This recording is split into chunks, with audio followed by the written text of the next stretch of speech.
Your RV is your adventure companion, but what happens when spills, rips, and fading colors threaten its cozy interior? Don't worry, you don't need to be an expert to keep your RV's upholstery looking fresh and inviting. Spills are inevitable, but they don't have to leave a lasting mark. Blot the spill immediately with a clean cloth to prevent stains from setting. Create a simple cleaner with dish soap and warm water. Then gently dab the stains starting from the edges and moving inward. For stubborn stains like coffee or grease, white vinegar, baking soda, and rubbing alcohol are your best friends. Small rips and tears can be easily fixed with fabric glue or patches.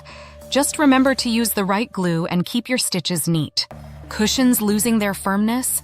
Add more stuffing or replace the foam with high-density options to bring back comfort and support.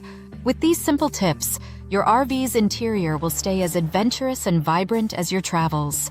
Keep it cozy, keep it new. Thank you for watching.